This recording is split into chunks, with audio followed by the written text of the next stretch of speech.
निर्जीव किताबका पानाहरूले इतिहास बोल्छ, वर्तमान लेख्छ अनि भविष्य देख्छ।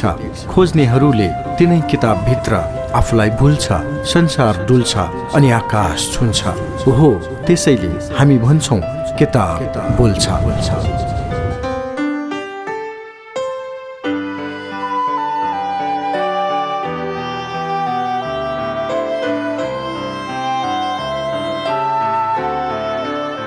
नमस्कार, स्वागत छ कार्यक्रम किताब बोल्छ। कार्यक्रम किताब बोल्छमा समाजले निकै रुचाएको, चर्चा परिचर्चा भइरहेको महत्त्वका विषय केन्द्रित पुस्तक वाचनकै माध्यमबाट तपाईलाई सुनाउने कार्यक्रम हो। कार्यक्रम किताब बोल्छ प्रत्येक साँझ 4:45 बजे प्रसारण हुन्छ र यसको पुनः प्रसारण बिहान 12:15 बजे तपाईँ सुन्न सक्नुहुन्छ। कार्यक्रम किताब बोल्छमा हामी वाचन गर्दैछौँ सरदार पण्डित राममणि आचार्य दीक्षितको पुराना सम्झना। केशवमणि आचार्य दीक्षितद्वारा सम्पादित यो पुस्तक 2029 साल श्रावण 17 गते प्रकाशित भएको हो। श्रीमती नलिनी देवी आचार्य दीक्षित शान्ति निकेतन पुस्तकालय गैरीधाराद्वारा प्रकाशित इतिहासका रोचक प्रसङ्ग समेटिएको यो पुस्तक हलन्त बहिष्कारलाई ध्यानमा राखी सिर्जना गरिएको छ। यस पुस्तकको शब्द र भाव लेखककै हामी मात्र वाचन गरिरहेका छौँ। 1979 साल भाद्र 23 गते नारायणहिटी दरबारमै भक्कु भैरवलाई रागो दिने जलसा थियो। तर यो जलसाको प्रभाव ठुलै परेछ कि भन्ने ढाँचा देखिएको थियो। सिंहदरबारबाट जनरलहरू पनि सबै आउनुभयो। दरबारमै पुरा युरोपीय ढाँचाबाट जनरलहरूले पनि टेबल र कुर्सीमा बसी भात खानुभयो। श्री 5 अधिराजको पहिलेदेखिकै शौक युरोपीय ढाँचामा थियो। खाना पनि त्यसै, लिबास पनि त्यसै मन पराई बक्सन थियो।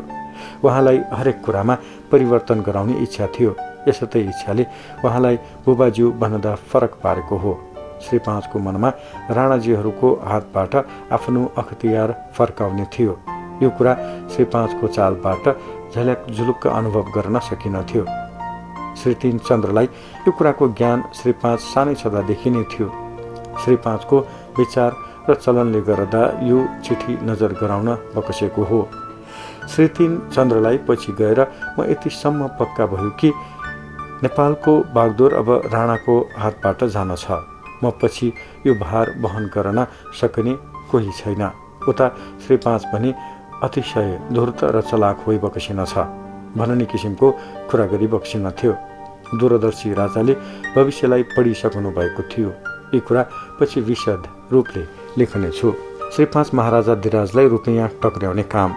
श्री 5 अधिराजको प्राइभेट खर्चलाई बराबर रुपैयाँ नपुग्न आउँदा धेरैजसो मै मार्फत श्री 3 कहाँ खबर पठाइ बकसनी गर्दथ्यो। श्री 5 बुबाज्यूको धेरै समयसम्म सेवा गर्न पाइन। उहाँको समयमा यस्ता काम सायद अरूले नै गर्दथे होलान्। एनताका मेरो सिंहदरबारमा राम्रो प्रवेश पनि त थिएन नि। तर श्री 5 त्रिभुवन अधिराजबाट ममाथि निगाह रही मलाई कहिले मौखिक कहिले चिठी लेखेर सिंहदरबार पठाइ बक्सनी गर्दथ्यो। श्री 5 का खबर वा चिठी लगी तुरन्तै म श्री 3 कहाँ पुर्याउँदथेँ। चिठी नै भए तापनि कुनै श्री 5बाट र कुनै श्री 3बाट हेर्न बक्सन थियो। ममाथि दुवैको विश्वास थियो भन्ने कुरा यसैले मलाई झल्काउँदथ्यो। म झन जागरुक रही सेवामा अघि बढ्दथेँ। यो बेलासम्म मलाई सेवा भाव यसरी जताउनु पर्दछ र मेरो स्थिति प्रभुहरूको निगाहमा यसरी रहनु जरुरी छ भन्ने सम्मको ज्ञान भइसकेको थियो।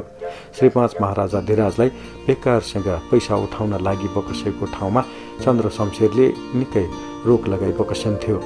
दृष्टिकोण फरक भएर देखा पर्दो रहेछ। श्री 3 ले यति गर्दा पनि श्री 5 को उदारतामा रोक लाग्न सकेन। मेरो हातबाट मात्र श्री 5 मा 5-7 लाख रुपैयाँ प्राइभेटी खर्चलाई दाखिल भएको छ। कहिलेकाहीँ श्री 5 को रुपैयाँ चाहियो भन्ने खबर लैजाँदा मैले गाली पनि खाएको छु। चाहिने कुराको वास्ता छैन, यसै नचाहिने कुरा मात्र लिएर आउँछौ, जाऊ अहिले भनेर मसँग श्री 3 रिसानीले दिगदार हुनु पर्दथ्यो।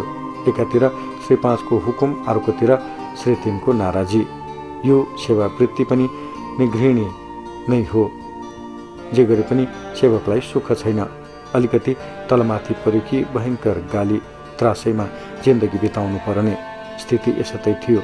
यसैमा आफूलाई भिजाउनु पर्दथ्यो। अर्को उपाय के थियो र? श्री 3 मसँग मात्र रिसानी हुने होइन, कहिलेकाहीँ श्री 5लाई पनि अलिक कडा चिठी पठाइबक्सन थियो। त्यसो त चिठी पनि मैले नै बोकेर पुर्याउँदथेँ। मलाई राम्ररी याद छ, एकपटक चिठीको जवाबमा श्री 5बाट बडो नम्रतापूर्वक लेखिबक्सेको थियो, अबदेखि म यसो तो नचाहिँदो खर्च गर्दिनँ, अहिले मलाई तिमी नरिसाइकन 8 वा 10 हजार नोट देऊ भनेर लेखिबक्सेको थियो। श्री 5 र श्री 3का यस सम्बन्धका कुरा हेर्दा त्यो बेलाको स्थिति र दुई नेपालका प्रमुख व्यक्तिको सम्बन्ध राम्ररी बोध हुन आउँछ। श्री 5 श्री 3लाई महाराज बुबा भनेर सम्बोधन गरिबक्सन थियो र व्यवहार पनि निकै कदरै गरिबक्सन थियो। उता श्री 3बाट पनि श्री 5 खलकलाई हामीले मान्नु पर्दछ, हामी उहाँकै निमकबाट पालिएका छौँ, उहाँहरू अन्नदाता मालिक होइबक्सन छ भनेर हामीहरूसँग हुकुम नै भइरहने गर्दथ्यो। तर पनि श्री 5 महाराजा धिराजलाई फुर्माइसीको निमित्त गएका रुपैयाँको खर्च गर्दा विचार गरेर खर्च गर्नुपर्ने स्थिति पैदा गरिबक्सन थियो। फुर्माइसी खर्चको हिसाब मागिबक्सेको कुरा एकपटकको मलाई राम्ररी थाहा छ। 5,000 रु गएको धेरै भएको थिएन। श्री 5बाट फेरि रुपैयाँ मागिबक्स्यो। अस्ति भर्खर रुपैयाँ टक्राएको हो, त्यसोको फेरिस्त हामीले पनि हेर्न पाउनु पर्छ। जाऊ गएर विनती चढाऊ भन्ने भएकाले मैले विनती चढाएँ। भोलिपल्ट त यसैबारे कुरा गर्न आफै सिंहदरबार सवारी भएको थियो। श्री 5 महाराजा धिराजको प्रकृति शान्त र उदार थियो तापनि हृदयको अगाडता आँकिन सक्नु थियो। रिसानी भएको मलाई धेरै ज्ञानै छैन, तर मौका बेमौकामा उहाँको इच्छा विपरीत काम हुँदा भनौँ या इच्छा रोकिँदा निकै रिसानी हुन थियो। 1980 साल आश्विन 29 गते श्री 5 अधिराजबाट 10,000 रुपैयाँ महाराजसँग मागिबक्सेको थियो। सो कुरा विनती गर्दा फटाहाहरूलाई दिनलाई हो, यिनीहरूलाई म पुर्न सक्दिनँ। यिनीहरू जनहीले 20-25 हजार पाइसके, रनकुले त 50 हजार पाइसक्यो।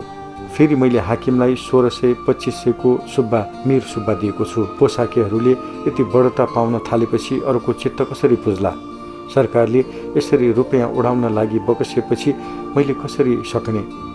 रेल, रोप, नहरको काम सुरु गरेको छु। अहिलेसम्म सरकारलाई 3-3.25 लाख नोट, मोरु 4.25 लाख टक्राइसकेँ भन्ने भयो। यो कुरा मैले श्री 5मा जाहेर गरेको थिएँ। कुरा सुनि श्री 5बाट हाँसी हाँसी मैले जति काम गरेको छु महाराज बुबासँग भनी गरेको छु। मेरो यहाँ गरेको कुन कुरा महाराज बुबालाई थाहा छैन र यति लामो कुरा गर्नु पर्यो। हाकिमहरूको कुरालाई यी पोसाके जस्तै ती पनि ज्यापु नहुन्।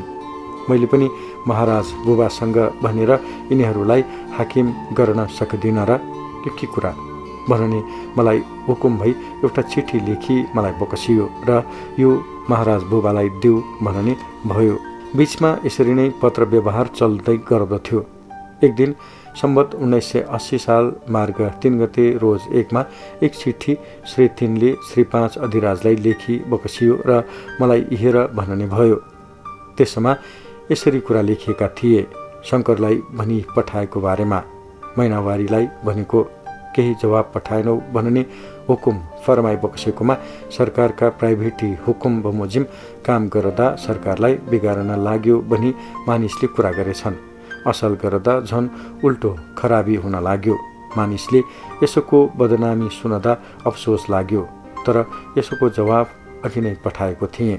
सरकारको यस मुलुकको आम्दानी कति रहेछ भनी कागज बनाई नजर गराउन आँटेको कागज सकिएन। यस मुलुकको आम्दानी 1 करोड छ भनी हिस्टेरियनहरूले लेखेका छन्। त्यसमा करिब 20-25-30 लाख अरू थपिएको होला। यति आम्दानीले सरकारका मुलुकको खर्च, नेपालको उन्नति खर्च र सरकारका फौजको खर्च गरी सरकारमा कति चढाएको रहेछु। राममणिले कागज नजर गराउने छन्। मुलुकको आम्दानी कागजबाट सरकारमा जाहेर हुनेछ। अघि कति आम्दानी नेपालको थियो त्यो पनि सरकारमा जाहेरै छ। अरू युवराजा धिराजको र शाहजादाहरूको जग्गा छुटाउनु छ।